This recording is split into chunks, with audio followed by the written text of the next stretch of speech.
Hello, welcome back to our new vlog. જય શ્રી કૃષ્ણ, જય માતાજી. તો જો થઈ ગયા છે મસ્ત રેડી, બિકોઝ હમણાં ગીશુને મીતુને લેવા જવાનું થાય છે સ્કૂલે, અને મીતુને ચાલે છે એક્ઝામ. અલ્ટરનેટ ડે જવાનું હોય, તો આજે છે એને કમ્પ્યુટરનું પેપર. જોઈએ કેવું જાય છે. કમ્પ્યુટરમાં આમ તો વાંધો ના આવે, પણ એણે વાંચ્યું નહોતું કાંઈ જ, એટલે કે મારે એક દિવસની રજા આવે છે ને, તો એમાં વાંચી લઈશ. જોઈએ કેવું થાય છે. તો કમ્પ્યુટરનું હોય ને એટલે આમ હવા મારી કે અમને આવડે જ છે બધું એમ. તો જો રૂટીન બધું કામ પતી ગયું છે, અને મારે બનાવવાની છે કેક છે. મીતુના ફ્રેન્ડનો બર્થડે છે, તો એની છે કેક. તો અહીંયા મેં બેક કરીને મૂકી દીધી છે. 1 kgની કેક છે, પણ ટ્રફલ છે ને એટલે મેં 1.5 કિલો જેટલી બેક કરી છે, અને ચોકલેટ જો અહીંયા મૂકી દીધી છે ઓગાળીને. તો એ બધું તો થઈ ગયું છે. અને કાલે જો કેટલું બધું કામ કર્યું. આમળાનો મુખવાસ બનાવ્યો, આમળા બીટનો. પછી એના આગલે દિવસ કાલે પાછો જ્યુસ બનાવ્યું, એવું બધું કર્યું. અને આમળાના કટકા કર્યા. 5 કિલો આમળાને કાલે કર્યું. પછી ઘંટી ચાલુ આરોઆર. એટલે કાલે તો બહુ જ થાકી ગયા હતા, એટલે વ્લોગ નહોતો બનાવ્યો, શૂટ નહોતો કર્યો, મતલબ કેમ કે ટાઈમ જ નહોતો શૂટ કરવાનો. પછી એવું હતું બધું. અને પૂનમય હવે ઓન ધ વે જ છે, આવે છે રાજસ્થાનથી. બિચારા હમણાં ટ્રાવેલિંગ જ કરે છે. મેં કીધું તમને કંટાળો ન આવે ટ્રાવેલિંગ કરવાનો? તો કે આવે, પણ ક્યાં જવું? એ કે જવું પડે, એમાં તો હાલે જ નહીં. બંને જગ્યાએ મેરેજ હતા, ગામડે બી, અને ગામડે ગયા હતા એ વ્લોગ તો આવ્યો હતો, અને રાજસ્થાન મેરેજ હતા એટલે એ ત્યાં ગયા હતા. 11 જવાનું થશે મીતુને લેવા, પછી 12:30 લેવા જવાનું થશે ગીશુને લેવા જવાનું થશે. તો આ પૂનમ ના હોય ને એટલે મારે છે ને દોડાદોડી વધી જાય. જો સવારે એને મૂકી આવી ગીશુને, વળી પાછી મીતુને લેવા જવાની, વળી પાછી ગીશુને લેવા જવાની. એટલે પૂનમ ના હોય ને એટલે આ છે ને આખો દિવસ લેવા મૂકવા. તો હજુ ટ્યુશન તો બંધ થઈ ગયું હવે, નહીંતર એમાંય જવાનું 4:30-5. તો છોકરાઓ ભણતા હોય ને એટલે એમ થાય કે આપણે ભણીએ છીએ એવું. અને એમાંય જોઈએ અત્યારે એક્ઝામ ચાલે છે ને, મીતુને તો હજુ વાંધો ના આવે કે એ બધું હાથે કરી લઈ, કે એને એમ થાય કે હાલો હું થોડીક વાર ફ્રેશ થઈ જાઉં, પછી એની જાતે બેસી જાય, એને કેવું ના પડે કે તું બેસ એમ. પણ ગીશુને હજુ એક્ઝામ નથી આવતી, એને વર્કશીટ આવે છે, પણ એને કરાવવું પડે બધું, હજી નાની છે ને. તો આ લોકોને એક્ઝામ આવે ને તો એમ થાય કે આપણે પાછા ભણવા બેઠા છીએ એવું લાગે. તો પહેલેથી હું તો પાછું, ગીશુ મોટી થઈ ગઈ, મીતુ મોટી થઈ ગઈ, એને બધું કરાવ્યું, હવે પાછી ગીશુને કરાવે ને પાછો એકડો ઘૂંટ્યો જ મેં તો પહેલેથી.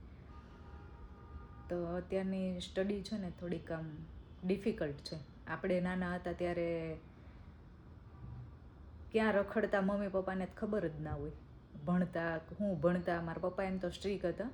એ આવે ને એટલે અમે બેગ લઈને બેસી જતા, અને ના હોય ને ત્યાં સુધી શેરીમાં રમીએ, અને પછી આવવાનું થાય ને એટલે બધા લાઈનમાં બેગ લઈને બેસી જઈએ. તો ચલો, આ સ્ટોરી તો ખૂટશે જ નહીં, કેમ કે બહુ મસ્તી કરી છે નાનપણમાં, બહુ મસ્તી. એવી મસ્તી આ લોકો ના કરી શકે, કેમ કે ત્યાં ગામડામાં ક્યાં રખડવાનું, ક્યાં જાતા. અને અત્યારે તો ઓલું થાય છે ને ઓલું થાય છે ને બાપરે, છોકરા સાચવવા બહુ અઘરા છે અત્યારે. ચલો, એ તો ચાલ્યા જ કરવાનું છે. ટાઈમ થઈ ગયો છે મીતુને લેવા જવાનો, તો હું લઈ આવું, પછી રસોઈ, પછી કેક, અને પછી ગીશુને 1 કલાકમાં બધું પતાવવાનું છે. પાછું ગીશુને નીચે થોડીક વાર રમવું હોય ફ્રેન્ડ્સ જોડે, એટલે આવીએ લગભગ 1:30-2 વાગે ઉપર. તો ચલો પતાવીએ કામ. તો મીતુ આવી ગઈ છે, તો એને પૂછી લે કે કેવું ગયું એનું પેપર. બોલી જાઓ. મસ્ત ગયું. અને જો ન્યૂ વાઘા પહેરીને બેસી ગઈ છે. એનું ફ્રેન્ડના બર્થડેમાં જવાનું છે, અને અત્યારમાં વાંચવા બેસી ગઈ. હવે શેનું પેપર છે? હિન્દીનું પેપર છે ને. આવતા વેતમાં દીકરો વાંચવા બેસી ગયો છે, કારણ કે એને એની ફ્રેન્ડના બર્થડેમાં જવું છે, અને હું એના માટે બનાવું છું. પછી છે ને 1/2 કલાક વાંચીશ, પછી ટીવી જોઈશ. હે, જીઓનું સબસ્ક્રિપ્શન પૂરું થઈ ગયું છે, તો હવે શું કરીશ? થઈ ગયું. ડેડીની દીકરી, જો ડેડીને કાલે કીધું તો મને કે ટીવીમાંથી થશે, અને મેં કીધું ને મીતુને ઓલું જોવું છે ને એટલે નથી આવતું, એટલે કરી દીધું તરત જ. ડેડીની દીકરી. તો જો હું એના માટે અહીંયા પનીર બનાવું છું. પનીરમાં મેં આમાં લીંબુ નીચોઈ દીધું છે અને હવે હું એમાં નાખીશ થોડુંક જીરું. મસાલાવાળું પનીર ખાવું છું. આવું એમ લંચ બોક્સમાં બનાવી દીધું. અને આ છે મરી પાવડર અને મીઠું. તો થોડુંક એ નાખી દઈશ એટલે લીંબુ, મીઠું, તીખું બધું મજા આવી જાય. તો હવે હું આ છે ને એર ફ્રાયરમાં મૂકી દઈશ. તો જો મેં એર ફ્રાયર અહીંયા તૈયાર કરી દીધું છે. પેપર સીટ મૂકી દીધી છે. હવે એને હલાવીને આમાં મૂકી દઉં. જો આવી રીતે હાથથી જ કોટ કરી દીધું છે બધું મસાલો. અને હવે આપણે એમાં મૂકી દઈશું એર ફ્રાયર.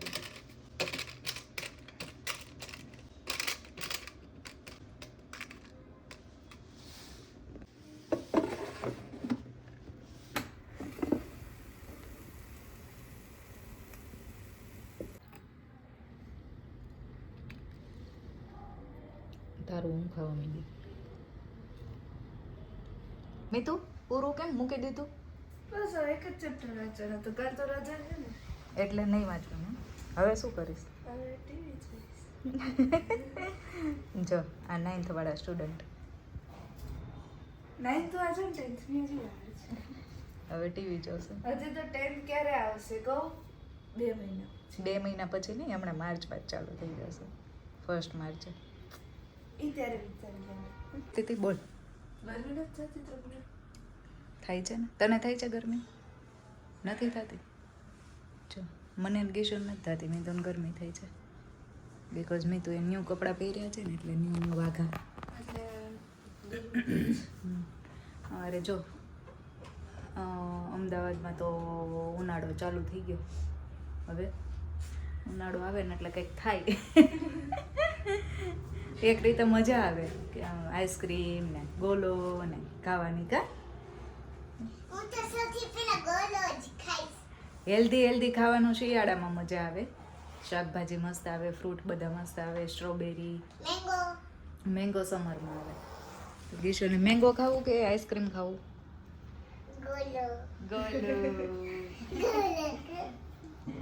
ગોલો ને એવું ખાવાની ઉનાળામાં મજા આવે. તો જો હવે અહીંયા ઉનાળો ચાલુ થઈ ગયો છે. હજી તો માર્ચે નથી આવ્યું, મિડ ફેબ્રુઆરી છે. ત્યાં તો થઈ ગયું ચાલુ અમારે ગરમીની મોસમ. આમ સુતા સુતા કોણ ટીવી જોવે? જો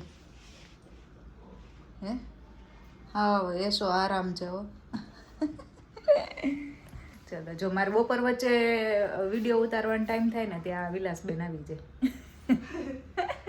નીચે બોલતા હોય, વાતો કરતા હોય ઓલા દાદી જોડે. જો મસ્ત ડિનર ચાલે છે. મીતુ ગઈ છે પાર્ટી. તું 2-3 વાર જઈ આવી, દી 1 વાર ગઈ છે. લાવ હું ખવડાવું બેટું. જો હલવો, બનાના વેફર, રોટી, હની બધું ચાલે છે. જો આ હલવો અને આ છે રોટીનું શાક છાસવાળું. કેવું થયું? એકડો. અને જો આ વેફર બનાવી હતી ગામડેથી આવ્યા હતા બનાના. પોણો ડબ્બો ભરીને બનાવી હતી, એટલો થઈ ગયો. આટલું હતું પૂરી થઈ ગઈ. આટલી કરની ખાવા જ બની ગઈ છે ને બધું, તો ખાઈ લેવાનું. કેટલી ભૂખી રહેતી રહી છે. તું કેમ પાર્ટીમાં ના ગઈ? એની પાર્ટી હતી ને. એની પાર્ટી હતી. ચલો જમવા. કે બોલાવો જમવા. જમવા લો. ખાલી આ બધું ન ખાતા, ગાજરનો હલવો ને વેફર.